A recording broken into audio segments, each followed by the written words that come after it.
안녕하세요. 믿었은 가족 여러분. 오늘 하루도 하나님의 은혜와 사랑이 여러분들 가운데 늘 함께 하시길 기도합니다. 저는 여러분들 기도 덕분에 아주 잘 한국을 방문하고 부모님 잘 뵙고 어저께 오후에 돌아왔습니다. 도착했습니다. 또 이렇게 다시 여러분들 뵙게 돼서 정말 기쁘고 감사합니다. 우리 새로운 마음으로 우리 사도신경하심으로 8월 17일 새벽 예배를 시작하도록 하겠습니다.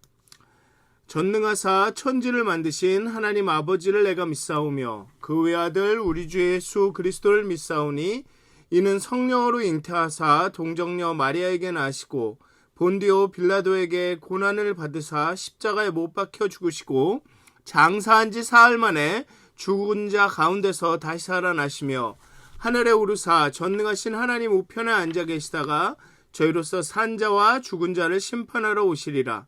성령을 믿사오며 거룩한 공회와 성도가 서로 교통하는 것과 죄를 사하여 주시는 것과 몸이 다시 사는 것과 영원히 사는 것을 믿사옵나이다. 아멘. 찬송가 260장 함께 찬양하시겠습니다. 우리를 죄에서 구하시려. 찬송가 260장입니다. 우리를 죄에서 구하시려.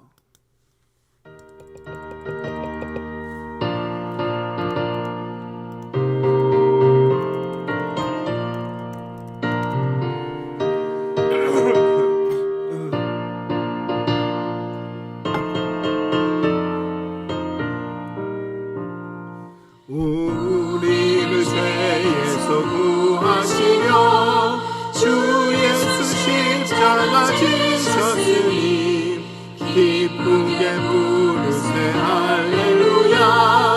나 구원 얻었네. 찬송하세 찬송하세 주님 나를 구하셨네. 찬송하세 주가 구원하셨네. 우리를 주께서 구했으니 이전에 행하던 악한 일과 주하고 더러운 모든 죄를 온전히 버렸네. 찬송하세 찬송하세 주님 나를 구하셨네. 찬송하세 찬송하세 주가 구원하셨네.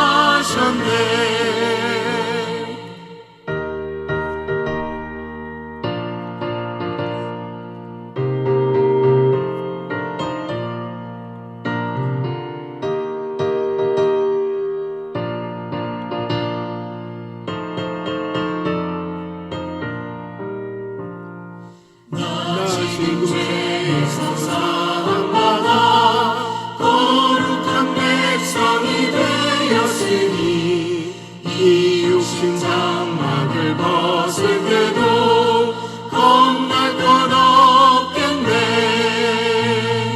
찬송하세 찬송하세 주가 나를 구하셨네. 찬송하세 찬송하세 주가 구원하셨네. 우리가 이 세상 떠날 때에 예수의 손목을 굳게 잡고 영원히 즐거운 천국에서 주와 함께 살겠네.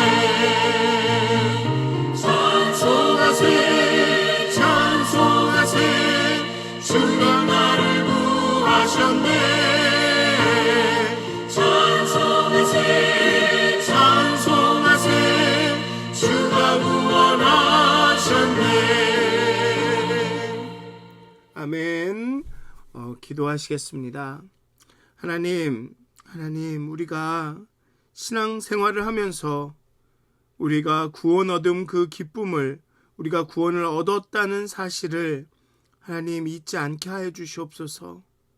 나의 의로 나의 행위로, 나의 생각으로, 나의 지혜로, 나의 지식으로, 나의 경험으로 구원을 얻은 것이 아니라 오직 하나님의 은혜로 구원 얻을 자격이 없는 사람들이, 정말로 부족한 것이 없는 사람들이, 죄와 악 투성이었던 사람들이 구원을 얻었음을 우리가 잊지 않게 하여 주시옵소서.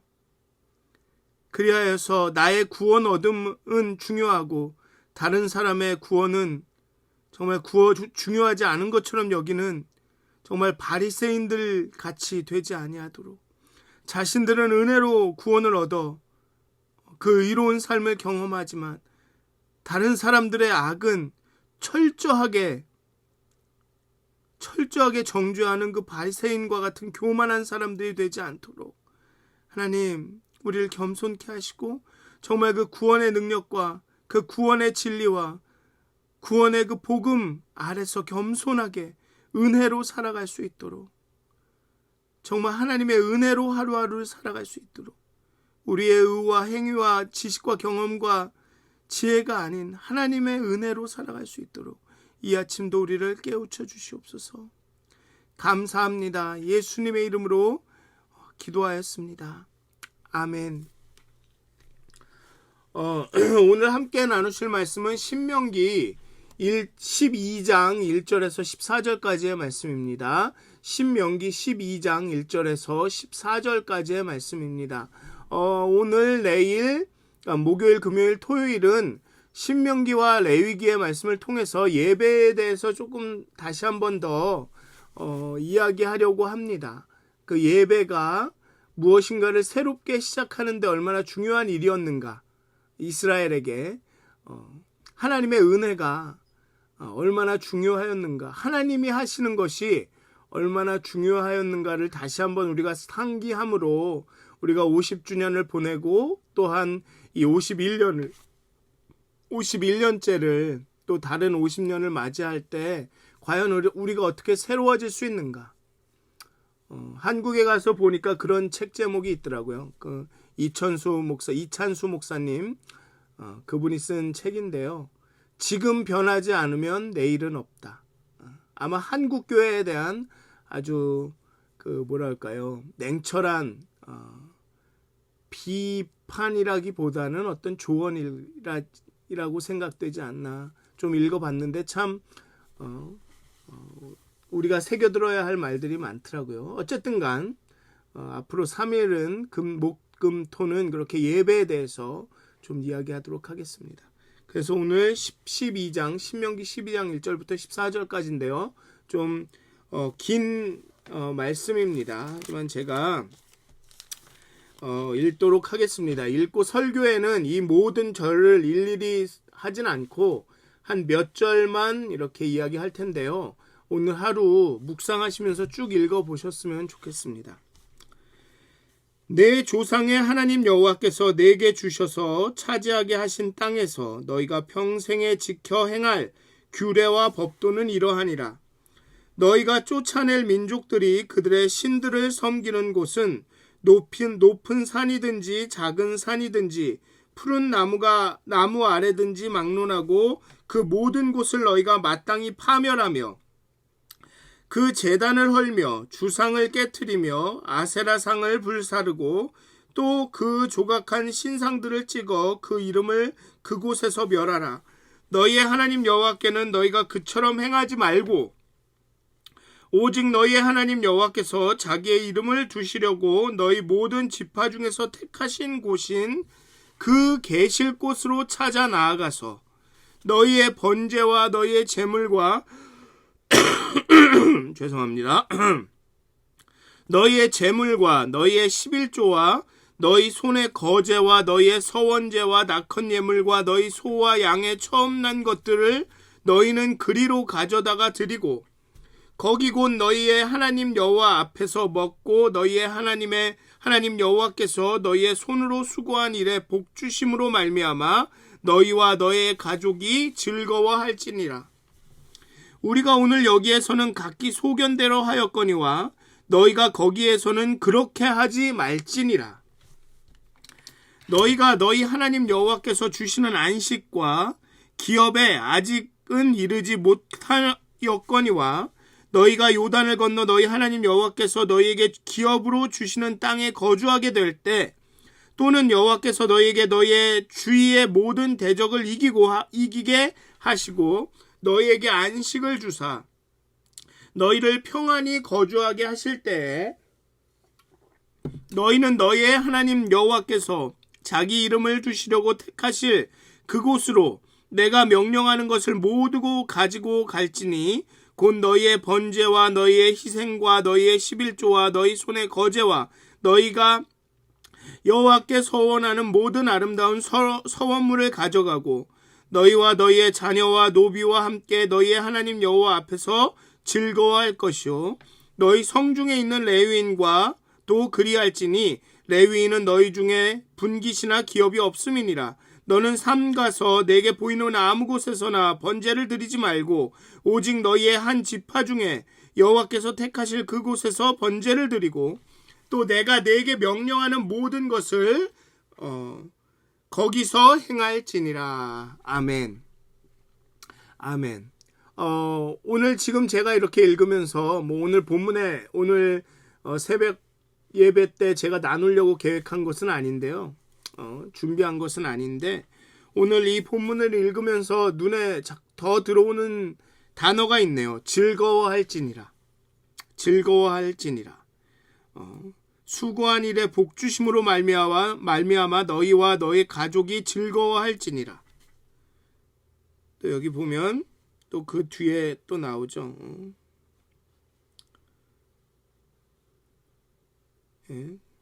즐거워할지니라. 예배 드릴 때 즐거워하는 것이 얼마나 중요한지를 계속 반복적으로 지금 얘기하고 있습니다. 여기 12절에도 보면 너희와 너희의 자녀와 노비와 함께 너희의 하나님 여호와 앞에서 즐거워할 것이요. 예배의 한 성격은 즐거움입니다. 하나님이 우리의 삶에 일하셨습니다 라고 즐거워하는 거죠.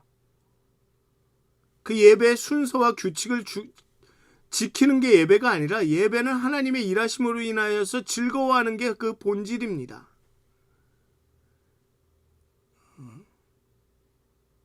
그 형식 때문에 우리가 즐거워하지 못한다면 그건 예배가 될 수가 없습니다. 아무리 전통적이고 아무리 화려하고 아무리 의미 있고 웅장하고 이런 순서를 한다고 할지라도 그 가운데 우리가 즐거워하지 않으면 예배가 우리에게 기쁨이 되지 않으면 그건 예배라고 할 수가 없다는 거죠. 오늘 신명기의 말씀은 그 즐거움을 계속 얘기하고 있습니다. 하나님이 그 이름을 두시려고 택하신 곳에 나아가서 가족과 함께 노비와 함께 그 이웃 형제 자매와 함께 즐거워할지니라. 과연 우리의 예배가 그러한지 그러한 즐거움이 하나님의 하신 일 우리에게 복 주심으로 인해서 우리가 그렇게 즐거워하는지 좀 살펴볼 문제라고 생각이 듭니다. 어떤 이는 신명기를 모세의 고별 설교라 하기도 하고 어떤 이는 신명기가 모세의 10계명의 해석과 확대 적용이라고도 말합니다. 둘 다 맞는 말인 것 같습니다. 모세는 신명기에서 과거와 미래를 이야기하고 있습니다. 과거 출애굽의 경험과 광야에서 이스라엘의 불순종. 모세가 과거를 이야기할 때 그 과거는 이스라엘의 영광과 잘 나가던 때가 아닙니다. 하나님의 은혜, 과거에 출애굽을 한 경험, 그리고 광야에서의 이스라엘의 불순종, 이스라엘의 잘못입니다. 그 과거를 보고 하나님의 은혜를 다시 경험하고 자신들의 그 잘못과 실수에도 불순종에도 하나님께서 은혜로 우리를 인도하셨구나. 다시 한번 그 구원의 경험을 경험하라는 것입니다. 50주년에 우리가 과거를 기념하는 것은 그래 우리 과거에 우리가 잘 나갔어. 우리 교회가 어땠는지 알아? 우리 전통이 이랬어. 이거를 셀러브레이트 하는 게 아닙니다. 하나님의 은혜를 셀러브레이트 하는 겁니다. 우리가 그렇게 지질이 궁상 불순종하고 하나님의 말씀을 따르지 않았음에도 불구하고 50년을 이끌어 오신 하나님의 은혜를 셀러브레이트하는 게 50주년입니다. 우리가 해온 일, 우리가 세운 것, 우리가 지켜온 것들을 셀러브레이트하는 게 50주년이 아니란 말입니다.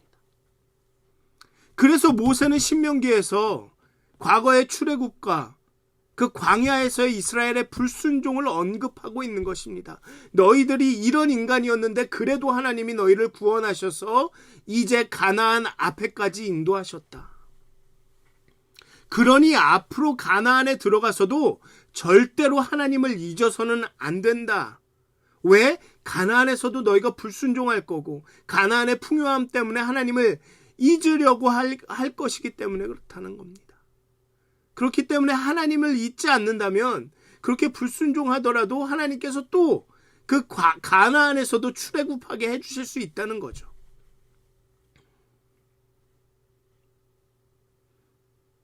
그래서 앞으로 가나안에서 살아갈 때 과거의 실수를 반복하지 말고 이렇게 살아가라. 하나님의 규례를 순종하며 살아가라 라고 당부하고 있는 것입니다. 오늘도 그래서 오늘의 본문도 어김없이 가나안에 입성했을 때 해야 할 일들에 대해서 이야기하고 있습니다. 먼저 하나님을 예배하는 것에 대해서 이야기하고 있죠. 가나안에 입성했을 때 바로 해야 할 것이 무엇이냐? 그것은 바로 예배라는 것입니다. 10절에 보면 너희가 요단을 건너 너희 하나님 여호와께서 너희에게 기업으로 주시는 땅에 거주하게 될 때, 또는 여호와께서 너희에게 너희의 주위의 모든 대적을 이기게 하시고 너희에게 안식을 주사 너희를 평안히 거주하게 하실 때, 너희는 너희의 하나님 여호와께서 자기 이름을 두시려고 택하실 그곳으로 내가 명령하는 것을 모두 가지고 갈지니 너희의 번제와 너희의 희생과 너희의 11조와 너의 손의 거제와 너희가 여호와께 소원하는 모든 아름다운 서원물을 가져가라. 예배를 드려야 한다는 거죠. 그리고 예배를 드리기 앞서 행해야 할 것은 무엇이냐 하면 바로 우상을 제거하는 일입니다. 그래서 12장 2, 3, 4절에 그 우상의 제거가 나옵니다. 먼저 1절에 보면 12장 1절에 보면 내 열조의 하나님 여호와께서 내게 주셔서 얻게 하신 땅에서 너희가 평생에 지켜 행할 규례와 법도는 이러하니라. 내 열조의 하나님 여호와께서 약속하셔서 내게 주신 땅에 가서 해야 할 일은 이러하다라고 하면서 처음으로 우상을 없애고 그 다음에 예배하라를 얘기하고 있습니다. 근데 1절에서 우리가 집중해 봐야 할 것은 무엇이냐면 내게 주셔서 얻게 하신 땅, 내게 주셔서 얻게 하신 땅. 하나님이 주시니까 얻을 수 있는 것입니다. 하나님이 허용하지 않으면 어떤 것도 얻을 수 없는 것이죠. 하나님이 주셨다는 것입니다.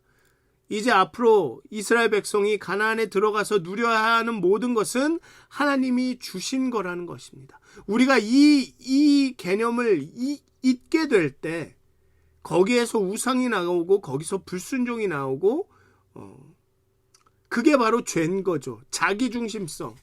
하나님이 주셨음에도 불구하고 내가 잘해서 주신 거고 내가 뭘 이렇게 하니까 잘 되는 거고 내가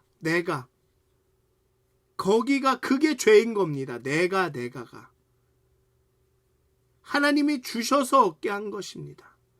50주년 우리 교회가 미더슨 교회가 여기까지 이곳까지 바로 서서 올 수 있던 것 하나님이 주시니까 그렇게 된 겁니다. 우리가 뭘 잘해 물론 그렇다고 많은 성도분들의 그런 노력과 헌신을 무시할 수는 없지만 그것조차도 하나님께서 헌신할 마음을 주셔서 그렇다는 거죠. 주셔서 얻게 하신 땅에는 따라야 할 규례와 법도가 있는 것입니다. 주도권이 사람에게 있지 않습니다. 그래서 우리가 8절에 보면 우리가 오늘 여기에서는 각기 소견대로 하였거니와, 우리가 광야에서는 각기 이 밖에서는 각기 소견대로 하였거니와 너희가 거기에서는 그렇게 하지 말라. 물론 우리의 삶 가운데서도 우리의 소견대로 해서는 안 되지만, 거기에서 하나님을 예배하는 그 처소에서는 그렇게 하지 말라라고 분명히 얘기하고 있죠. 각기 소견대로, 내가 좋아하는 대로, 내가 여기는, 내가 원하는 대로 그렇게 하지 말라라는 것입니다. 교회는 그렇게 하는 곳이 아닙니다. 내가 옳다 여기는데, 내가 하나님의 뜻이라고 여기는 것, 내게 이로운 대로, 내가 하고 싶은 대로 하는 곳이 아닙니다. 하나님의 뜻대로 하는 거죠. 큰 성공을 이루거나 어떤 문제 해결을 한번 경험한 사람에게 다음에 찾아오는 것은 순종의 시험입니다. 성공한 사람이거나 기도 응답을 받은 사람이거나 어떤 문제 해결을 받은 사람에게 찾아오는 다음 시험은 순종의 시험입니다. 너의 성공이, 너의 문제 해결이, 너의 기도 응답이 너의 주도권 하에서 이루어진 것이 아니라 하나님의 주도권에서 이루어졌다는 것을 너는 인정하는가? 가 바로 순종의 시험을 통해 하나님이 시험하시려는 것입니다. 어떤 성공을 이룬 사람에게, 어떤 시험을 이긴 사람에게, 문제 해결을 얻은 사람에게, 기도 응답을 받은 사람에게 하나님이 이렇게 해라라고 명령을 하십니다.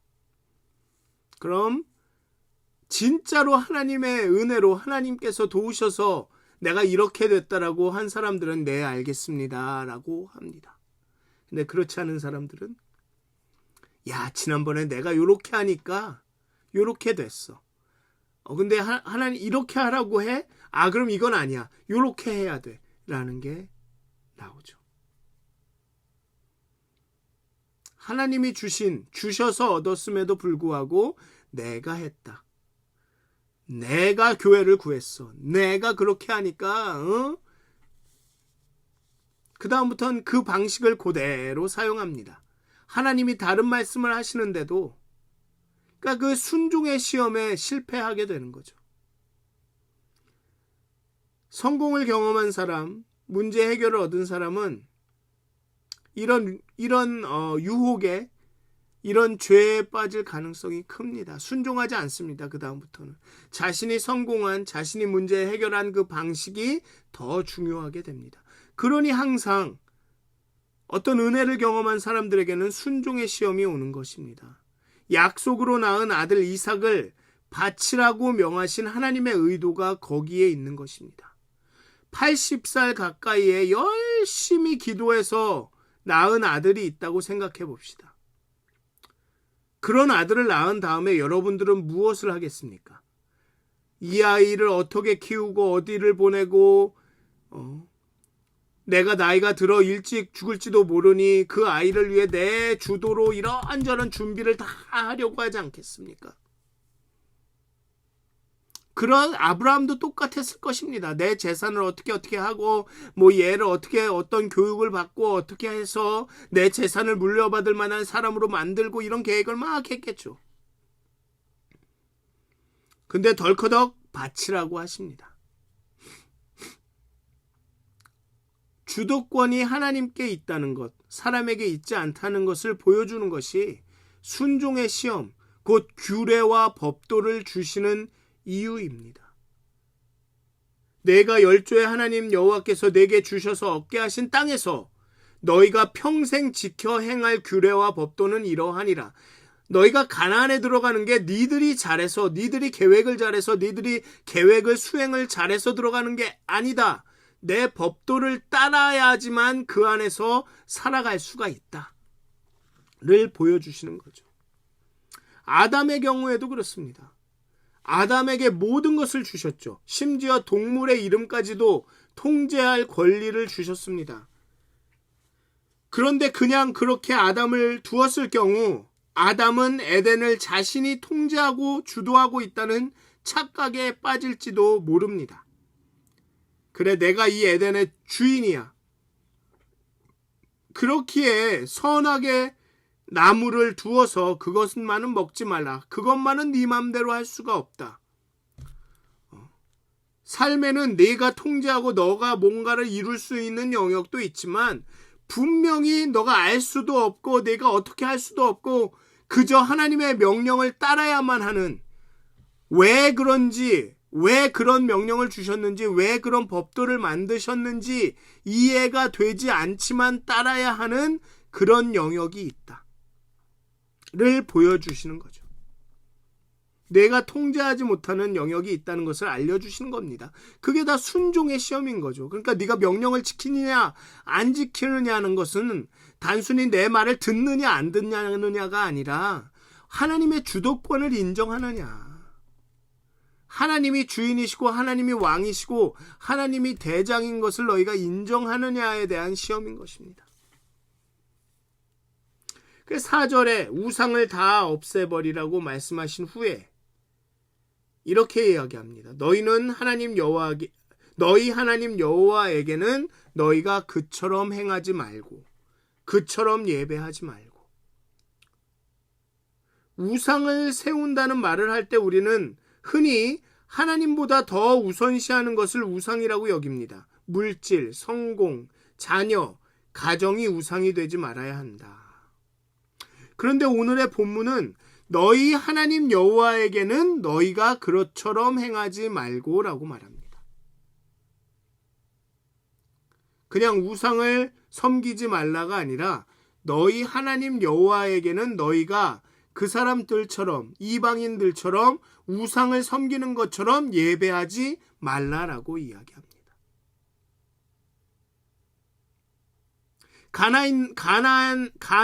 가나안의 사람들은, 가나안인들은 자신들의 섬기는 신의 상을 자신들이 조각해서 섬겼습니다.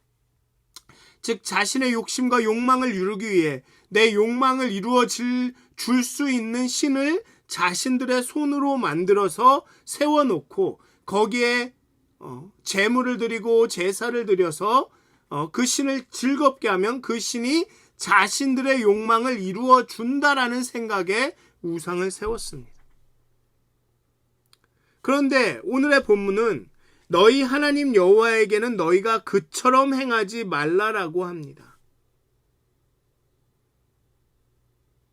그 이야기는 무엇이냐면 하나님을 우상으로 만들지 말라라는 얘기죠. 하나님을 우상으로 만들지 말라라는 얘기는 내가 나의 욕심과 내가 원하는 것과 내 욕망과 나의 욕심을 이루기 위해서 하나님은 이런 분이야 라고 생각하지 말라라는 거죠. 내가 원하는 하나님을 만들지 말라라는 것입니다. 하나님이 내 욕망을 내 뜻대로 이루어 주시는 그런 분으로 만들어 놓지 말라는 것입니다. 하나님은 우리가 알 수 없는 분입니다. 그 미지이시기 때문에 우리가 그 앞에서 완전히 굴복할 수 있는 거죠. 이방인들은, 가나안인들은 신을 이용하는 겁니다. 자신의 욕망을 위해. 그것도 진짜 신도 아닙니다. 자신이 새겨서 만든 주상, 아세라상, 조각한 신상. 자신들이 자신들에게 이로운 신을 만들어 놨죠. 우리도 어쩌면 그런지도 모릅니다. 하나님을, 우리가 생각하는 하나님은 이럴 것이야, 하나님은 이런 분이야, 하나님은, 여러분들 뭐 신앙생활 하시면서 여러분들하고 많은 그 신앙을 깊이 하신 분들하고 이렇게 대화를 나누다 보면 그들이 말하는 하나님은 어떤 경우에는 성경과는 전혀 다른 하나님이 있을 수도 있습니다. 그런 경험들을 하신 분들이 계실 거예요. 하나님은 이런 거야. 뭐 굳이 이제 제가 좀 불편해했던 옛날에 그런 불편해했던 그런 거 보면 그 단상에 그 제단 위에 신발 신고 올라가면 하나님께서 벌 주신다. 뭐 이런 거. 그것도 우리 인간이 거기 올라가서 왔다 갔다 이런 거 보기 싫으니까 그런 하나님을 만들어 놓은 걸 수도 있습니다. 그렇다고 뭐 예배 시간에 막 그래도 된다는 얘기가 아니라 예를 그냥 들은 거죠. 우리가 얼마나 우리가 원하고 우리의 생각과 우리의 경험과 우리의 이론과 전통에 맞춰서 하나님을 만들어 놓는가, 이런 말은 그게 우상인 겁니다. 하나님을 그들처럼 예배하지 말라고 하지 않습니까? 우상을 만들지 말라는 겁니다. 하나님을 우상으로 여기지 말라는 겁니다. 하나님은 우리보다 위에 있습니다. 우리가 만든 신이 아닙니다. 하나님 앞에서는 우리가 하나님을 모르겠습니다 가 정답입니다. 지금 당장 이 순간 나에게는 이런 하나님일 수 있지만 내일은 어떤 하나님일지는 나는 모르는 겁니다. 그것은 하나님이 변덕이 심하셔서가 아니라 하나님이 너무나도 풍부하시기 때문에 그런 겁니다. 근데 우리는 자꾸만 하나님을 우상으로 만들죠. 우리가 우리의 하나님을 조각해서 세웁니다. 그리고 그 하나님께 기도하여 절하고 기도하고 예배하죠. 뭐 80년대를 얘기를 하면 뭐 그런 거죠. 하나님은 열심히 예배하는 11조 하는 사람들에게 복을 주신다. 11조 하는 사람들에게 사업 성공을 주신다. 11조는 명령이니까 하는 겁니다. 복을 주셔서 하는 게 아니고요. 하나님은 복 주시기 이전에 이미 그 11조를 받으시기에 합당하신 분이기 때문에 하는 겁니다. 근데 우리는 그렇게 만들죠. 그게 인간에게 이로우니까. 우상은 풍부한 어떤 것, 우리가 알 수 없는 어떤 것을 한 가지 이미지로 제안하는 것입니다. 그게 우상인 겁니다. 하나님은 우리의 경험과 이론과 생각 그 이상이십니다. 여러분이 경험한 하나님이 아니라는 이야기가 아니라 하나님은 우리의 경험을 뛰어넘는 하나님이라는 겁니다. 초월적인 하나님이라는 거죠. 초자연적인 하나님입니다. 비자연적인 하나님이 아니라 초자연적인 하나님이라는 겁니다. 그래서 그걸 뭐라 그러더라? 창조과학이 한계가 있는 게 무엇이냐면 하나님을 과학으로 설명할 수 있습니다. 그렇지만 하나님은 과학적인 설명 그 너머에 계신 분이라는 것을 인정해야 합니다. 성경을 과학으로 설명했으니까 땡이야. 그러니까 성경은 합리적인 거야 라고 말한다면 그것은 과학을 성경의 권위보다 위에 두는 겁니다. 왜? 성경의 어떤 그 신빙성이 과학에 의해서 증명된다면 그건 과학이 더 높은 수준의 그런 어떤 기준이 되는 게 아닙니까? 과학적으로 물론 성경을 해석할 수 있습니다. 성경의 어떤 부분들은 과학적으로 증명될 수 있습니다. 하지만 하나님은 그 과학의 이상이라는 겁니다. 과학적 설명을 넘어 계신 신비로운 분이라는 겁니다. 거기에 창조과학의 한계가 있는 거죠. 근데 그것을 인정하지 않으면 안 돼. 창조과학도 우상이 될 수 있는 겁니다.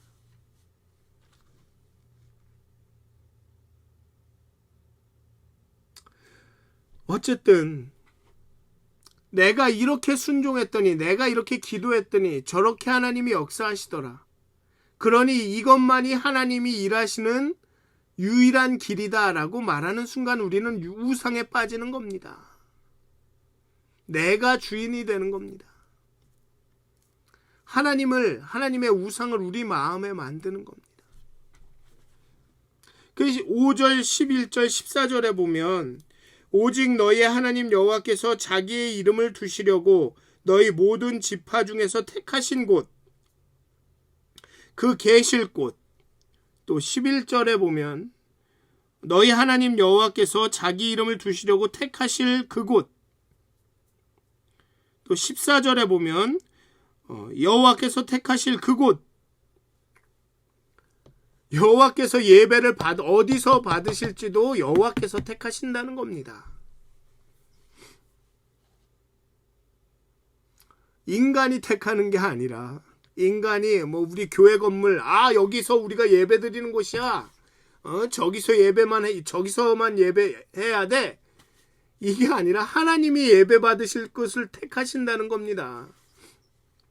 예배를 받으시는 분이 주도권이 있다는 겁니다. 예배를 드리는 사람이 주도권이 있는 게 아니라, 그러니까 내가 눈에 보기에 좋은 음악, 내가 보기에 좋은 기도문, 내가 보기에 듣기에 좋은 성가대, 내가 편한 예배 순서가 중요한 게 아니라 예배 받는 시는 하나님이 어떠신지가 중요한 거라는 겁니다.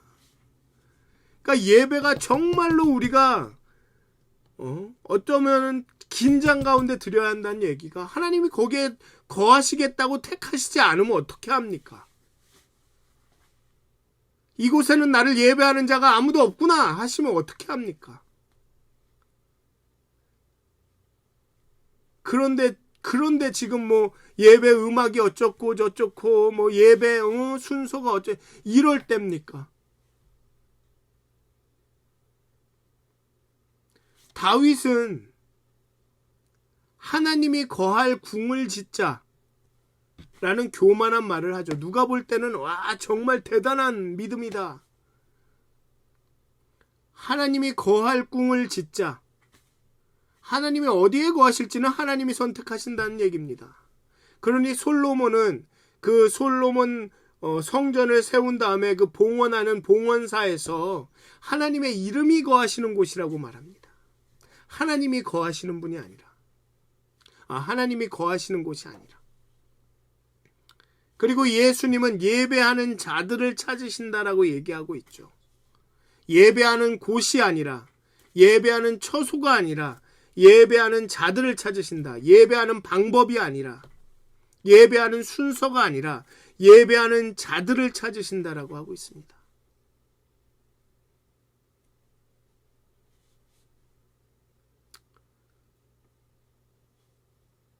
예배도 우상이 될 수 있습니다. 그렇기 때문에 하나님은 이러한 방식으로만 예배를 받으셔. 하나님은 이러한 스타일로만 예배를 받으셔. 그게 우상인 겁니다. 예배를 받을지 안 받을지, 하나님이 거하실지 안 거하실지는 하나님이 선택, 모든 것이 하나님의 주도권이라는 겁니다. 바벨론 포로에서 유대 포로들이 돌아와서 이제 유대의 성전을 재건합니다. 예루살렘 성전을 재건합니다. 그것도 아주 우여곡절 끝에 간신히 하나님의 은혜로, 사람들의 헌신으로 건설을 합니다. 그런데 그 솔로몬의 성전과 비교해서는 너무 초라했죠. 그래서 어떤 사람들은 환호했지만 어떤 사람들은 통곡을 합니다. 그 통곡이 감격의 통곡이 아니라 너무 안타까운 거죠. 옛날엔 이랬는데. 그런데 그 순간 쉐카이나, 하나님의 영광이 그곳에 임합니다. 그 환호했던 자들, 통곡했던 자들 모두가 하나님의 그 영광 가운데 기뻐하며 찬송을 합니다.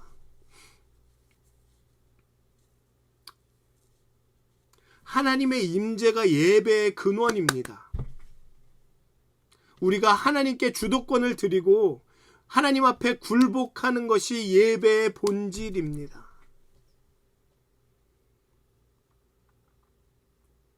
그 가운데 즐거워하는 것이 예배의 본질이죠.